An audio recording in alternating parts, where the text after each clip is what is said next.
Apa yang kita kena faham bila sebut tentang ancaman keselamatan cyber dan cabarannya, ialah kita perlu melihat keselamatan cyber ni beyond teknologi. Maksudnya di sini ada 3 elemen penting, khususnya dalam aspek manusia itu sendiri. 3 elemen: people, process dan teknologi. Contohnya di segi tahap kesedaran keselamatan cyber. Kadang-kadang kita mungkin dah bangunkan sistem yang cukup baik dengan letaknya firewall lah, antivirus dan sebagainya, tetapi cukup dengan seorang staff klik certain link dan dengan itu kita dah compromise. Di sini penting kita memastikan keselamatan kesedaran itu ada dan wujud. Pada masa yang sama, kita perlu kepada kepakaran dan IT yang di bidang keselamatan cyber ini amat terhad. Memang kekurangan di peringkat global juga, bukan hanya di Malaysia. Kemudian dari segi aspek compliance, preventive measures, proses, iaitu penting untuk kita mengamalkan polisi yang membantu kita mengurangkan risiko ancaman keselamatan cyber. Dan dalam konteks ini, proses undang-undang juga perlu dalam konteks negara. Dan cabaran keselamatan yang terakhir yang biasa kita difahamkan iaitu elemen teknologi. Contohnya penggunaan sistem legacy dan teknologi lama, juga eksploitasi teknologi baru.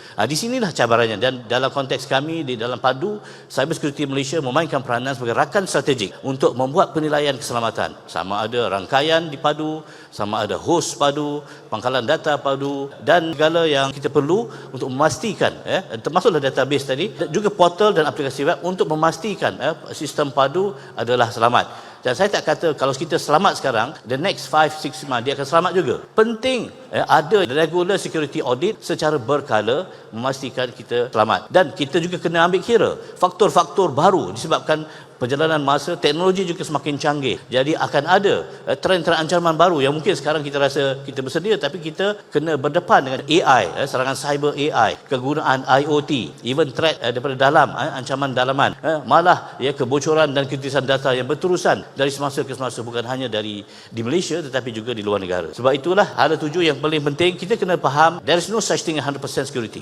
Apa yang penting ialah daya tahan. Kalaupun kita diserang, bagaimanakah kita memastikan resiliensi, daya tahan supaya kita dapat meminimalkan impak dan kita meneruskan business continuity dalam segala operasi kita. Pada masa yang sama, kita perlu bekerjasama dengan berbagai pihak, sama ada swasta, kerajaan, akademia dan sebagainya. Kita faham bahawa dalam cyber kita tidak boleh handle isu keselamatan cyber berseorangan. Dan juga kita perlulah memahami bahawa kita cuba membaiki dari masa ke semasa untuk kita menangani ancaman cyber yang sentiasa berubah dari masa ke semasa.